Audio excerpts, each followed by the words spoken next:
Bismillahirrahmanirrahim. Assalamualaikum warahmatullahi wabarakatuh. Baiklah, pada kesempatan saat ini, yaitu pertemuan keempat, kita akan membahas mengenai kaitan antara kemiskinan, industrialisasi, dan depresi sumber daya alam. Jadi, kita akan bahas mengenai bagaimana hubungan antara kemiskinan, tingkat industrialisasi dan depresi, yaitu apa kemarin, yaitu pengambilan secara besar-besaran, yaitu sumber daya alam. Nah, yang akan kita bahas di sini adalah bagaimana sebenarnya yang pertama yaitu pandangan manusia terhadap ruang dan waktu. Yang jelas, akhir-akhir ini kita tahu bahwa terdapat hubungan yang sangat erat antara sumber daya alam dengan pertumbuhan ekonomi. Kenapa? Karena sumber daya alam merupakan salah satu input untuk menghasilkan sebuah output, sehingga output nanti akan menghasilkan pertumbuhan ekonomi. Nah, bagaimana pandangan dari kaum Roma? Nah, kaum Roma itu pertama dia khawatir. Dia khawatir apakah penduduk yang semakin besar jumlahnya di permukaan bumi ini akan terpenuhi kebutuhannya. Disebabkan karena sumber daya alam yang semakin sedikit. Padahal penduduk itu semakin banyak. Karena semakin tinggi penduduk berarti kan semakin banyak orang yang akan menguras sumber daya alam itu. Bahkan banyak yang tahu bahwa sumber daya alam itu kalau menurut kaum Roma kemarin yaitu akan semakin lama akan semakin manipis. Yang kedua, dia mengatakan nih, tingginya pertumbuhan G maka SDA akan turun. Nah, apa solusi yang dilakukan oleh Roma? Yaitu perlu adanya pandangan jauh ke depan. Itu bagaimana caranya memanfaatkan sumber daya alam agar tidak habis dalam menjangka waktu yang sangat singkat. Nah,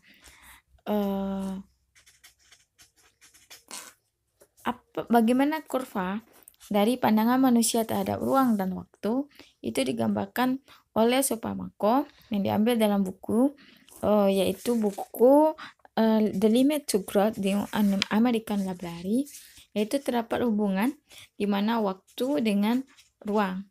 Sumbu Y adalah ruang, sumbu X adalah waktu. Nah, di sini kita tahu bahwa R1 adalah lingkungan keluarga sendiri, ruang dari lingkungan keluarga sendiri. R2 adalah lingkungan keluarga, kelurahan. R3 yaitu lingkungan kabupaten.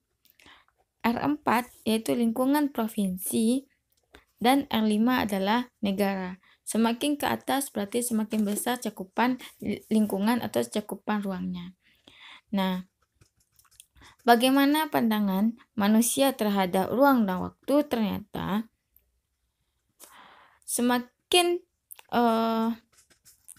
kita bisa lihat bahwa semakin lama waktu yang dipakai sebagai pertimbangan pengambilan keputusan itu, maka semakin jauh dia dari titik nol.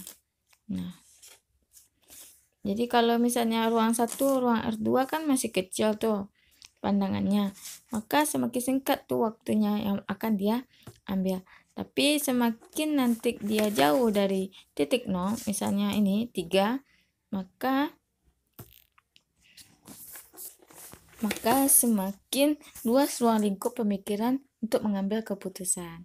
Nah, bisa kita lihat kan di gambar 31 ini atau gambar dalam buku ya, itu ada tampak titik-titik bagaimana orang itu mengambil keputusan untuk mempertimbangkan keputusannya.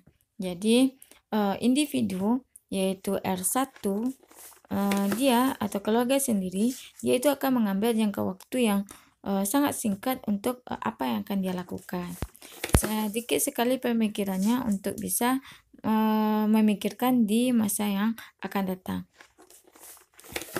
Jadi akibatnya apa? Orang yang individu dalam masyarakat maka akan cenderung untuk menguras sumber daya alam, dan sumber daya alam tersebut akan semakin cepat habis. Sehingga mengapa pada umumnya berpikiran sempit dan berpikiran pendek itu disebabkan karena ini. Karena kemiskinan. Seseorang cenderung untuk memikirkan pemenuhan kebutuhannya sehingga tidak ada lagi pilihan selain yaitu untuk memenuhi kebutuhan. Karena waktu yang mendesak, maka dia memutuskan untuk mengambil sumber daya alam tersebut, gitu.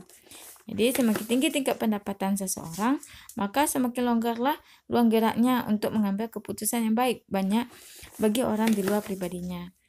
Artinya semakin miskin seseorang, maka semakin banyak nanti sumber daya alam yang terkuras.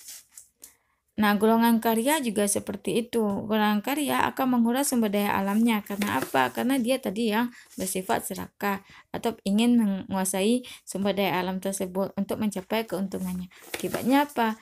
Yaitu akibatnya sumber daya alam itu akan semakin cepat habisnya. Itu kenapa kalau misalnya pemikiran yang sempit atau ruangnya sempit, maka waktu yang akan digunakan itu akan cepat selesainya, begitu.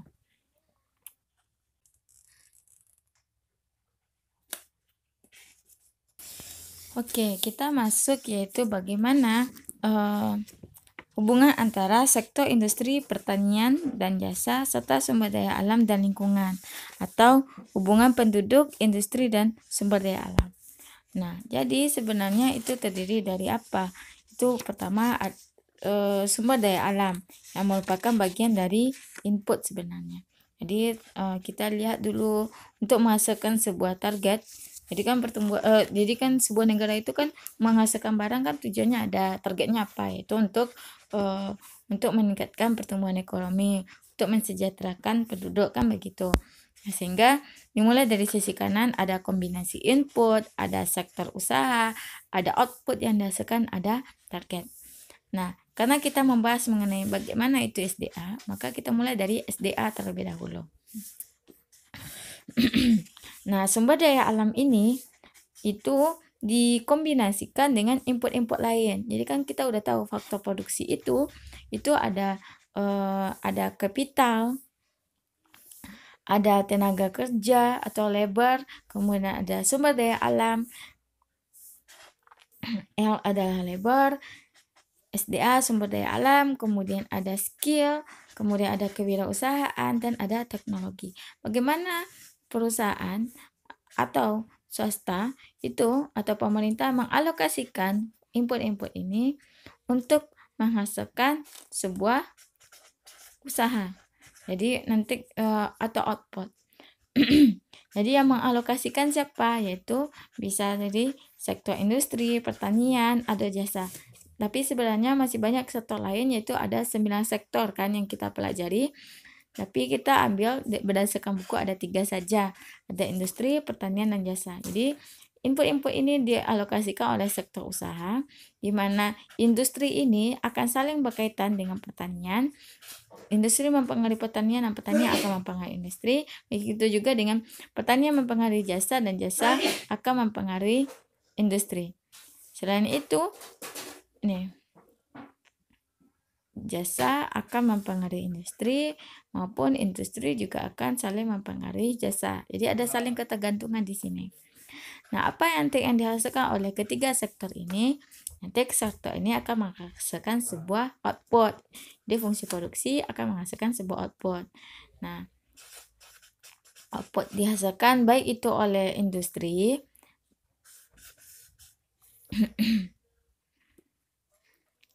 baik itu oleh industri, kemudian pertanian, kemudian bisa juga dengan jasa.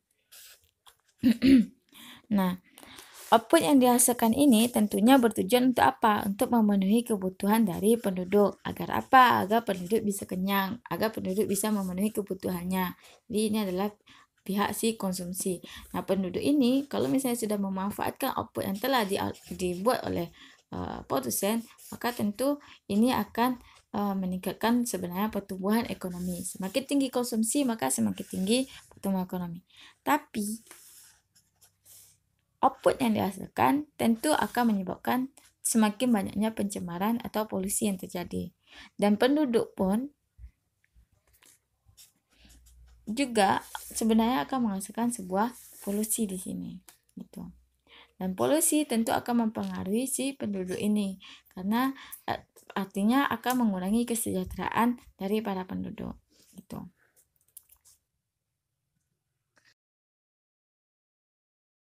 Environmentalis atau pencinta lingkungan, salah satu cara untuk menyelamatkan dunia dari kehancuran itu dengan cara menekan Y.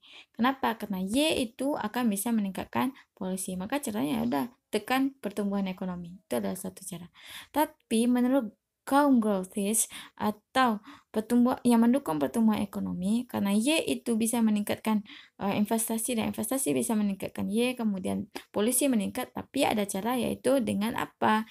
Yaitu adanya teknologi yang bisa menekan polusi, dan bisa dengan cara pembaruan dari sumber daya alam itu sendiri. Sehingga terdapat perbedaan yang signifikan antara kedua kaum ini.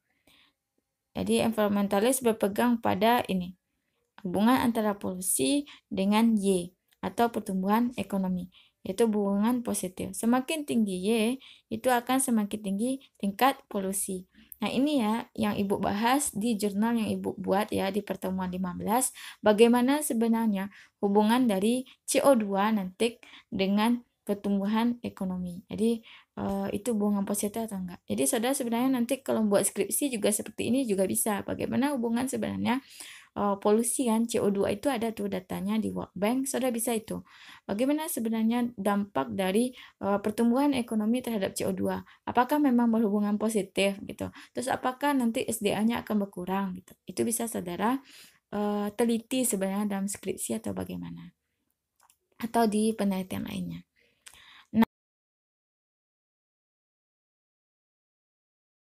Nah, jadi dari kaum Roma itu ada 5 faktor yang mempengaruhi atau saling ketergantungan dalam menentukan laju pertumbuhan dan batas pertumbuhan ekonomi di dunia ini. Yaitu apa? Yaitu ada penduduk, ada produksi pertanian, ada sumber daya alam, ada produksi industri pengelolaan, dan pencemaran. Jadi di sini, oh ya, untuk sisa materinya ya, silakan saudara pelajari sendiri. Bagi kaum Roma itu ada kesimpulan yang bisa diambil. Yang pertama yaitu dalam buku Minos dan Minos ya, ini sepertinya dia ada kemarin, yaitu bila kecenderungan pertumbuhan jumlah penduduk dunia, industrialisasi, pencemaran dan produksi pangan, dan pengambilan SDA tetap seperti saat sekarang ini, maka batas pertumbuhan di bumi ini kira-kira adalah 100 tahun lagi. Artinya pada waktu itu pertumbuhan penduduk ini akan secara drastis bisa menurunkan yaitu SDA dan kapasitas dari sektor industri.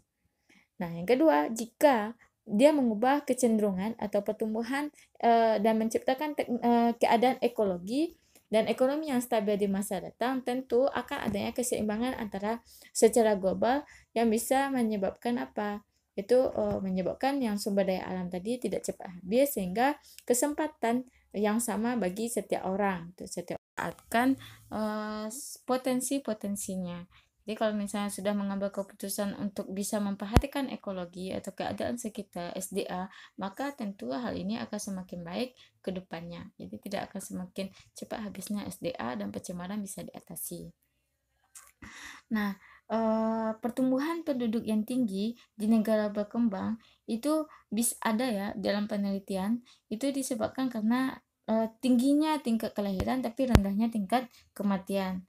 Jadi akibatnya apa? Itu penduduk cenderung yang stasioner, itu akan semakin tinggi. Dan lama kelamaan ini akan berlangsung terus menerus, sehingga pertumbuhan penduduk itu akan stasioner, dia akan stagnan di sana, zero population growth. Nah, tapi banyak juga negara yang melakukan yaitu penurunan tingkat kelahiran penduduk, yaitu dengan cara melakukan program KB misalnya kayak di Indonesia lah ya. Jadi tujuannya apa? Kalau misalnya semakin rendahnya tingkat penduduk, maka tentu akan bisa menekan penggunaan faktor-faktor produksi, baik itu sektor pertanian maupun yang sektor bukan pertanian. Jadi semakin ditekan jumlah penduduk, maka akan semakin apa? polusi akan semakin rendah dia oleh sektor industri maupun sektor lainnya. Dan artinya di sini untuk usaha pengurangan dalam penipisan CDA itu akan semakin bagus gitu. Kalau jumlah penduduk yang ditekan. Dan ini juga bagus untuk apa? Yaitu untuk menurunkan angka kemiskinan. Karena kan kalau banyak jumlah penduduk kan kemiskinan tinggi. Makanya program KB itu kalau menurut pemerintah itu adalah hal yang perlu dianjurkan, perlu dilakukan di negara berkembang. Nah, sebenarnya yang menarik di sini adalah untuk Indonesia kita lihat bahwa penekanan jumlah penduduk itu sangat bagus kalau di Indonesia sampai saat sekarang ya. Tapi perlu kita lakukan lagi yaitu analisis data. Jadi saudara mungkin kalau mau buat penelitian bisa bagaimana pengaruh dari jumlah penduduk terhadap nanti kemiskinan, terus bagaimana kemiskinan terhadap pertumbuhan ekonomi, dan nanti bagaimana pertumbuhan ekonomi akan mempengaruhi CO2 yang ada di Indonesia. Apakah benar nggak sesuai dengan teori yang telah kita pelajari? Nah, kalau kita lihat ya dari sebuah negara, itu kayak Jepang. Jepang awalnya adalah bertujuan untuk ingin meningkatkan output dan ingin menekan persediaan sumber daya alam yang agar tidak cepat menipis. Yang dia lakukan adalah apa? Yaitu perlu adanya pembatasan dari jumlah penduduk. Jadi hanya boleh 1 orang setiap anggota keluarga. Kalau ibu nggak salah ya. Jadi kalau misalnya salah nanti revisi. Nah, kalau misalnya lewat dari sana maka pasangan akan dikenakan denda waktu itu. Itu berlangsung tahun, coba cari sendiri. Nah, itu yang dilakukan oleh program yang dilakukan oleh pemerintahan Jepang. Jadi jadi tujuannya semakin rendah jumlah penduduk berarti konsumsi akan semakin penggunaan SDA itu akan semakin sedikit sehingga akan bisa meningkatkan kesediaan, akan meningkatkan menurunkan tingkat kemiskinan sehingga output akan semakin tinggi. Itu adalah tujuan dari negara Jepang. Dan itu terbukti bahwa ternyata banyak orang-orang yang usia produktif waktu itu. Dan pemerintah jelas sasarannya itu kepada pada masyarakatnya gitu. Karena nggak banyak kan yang akan diatur. Tapi belakangan ini apa yang terjadi di negara Jepang? Yang sebelumnya pertumbuhan ekonominya bagus ya. Nah, sekarang apa yang terjadi? Ternyata orang-orang yang usia produktif beberapa tahun sekarang ini itu di Jepang itu sangat sedikit karena tadi adanya pembatasan dari jumlah penduduk. Sedikitnya orang yang jumlah usia produktif tentu tidak ada lagi yang mau mengelola kan. Kalau kita belajar di ekonomi ketenaga kerjaan kan perlu adanya SDM di sana, perlu ada tenaga kerja di sana. Tapi gimana caranya mau mengelola output kalau misalnya tenaga kerja kurang kan begitu. Nah, sekarang sudah terjadi di Jepang. Dia apa yang dilakukan oleh Jepang gitu untuk mengatasi kekurangan SDM, jadi dia melakukan yaitu itu perekrutan dari tenaga kerja asing. Jadi makanya kan sekarang gencar-gencarnya banyak pemerintah atau perusahaan swasta untuk merekrut orang asing untuk bekerja di Jepang. Boleh sekian ya pertemuan kita hari ini. Sisa materi silahkan saudara baca sendiri. Yang lainnya nanti bahas di ruang diskusi. Selain itu, untuk yang kurva eksponensial ya, bagaimana hubungan pertumbuhan ekonomi dengan konsumsi itu jelas ya. Jadi pertumbuhan konsumsi itu mula-mulanya lamban, tetapi setelah waktu yang tertentu itu akan semakin tinggi tingkat konsumsinya. Jadi awalnya itu lambat konsumsinya, lama-kelamaan itu akan semakin tinggi. Jadi hubungannya positif tapi eksponensial ya, mengalami pelengkungan yang semakin cepat. Mungkin itu, sekian. Assalamualaikum warahmatullahi wabarakatuh.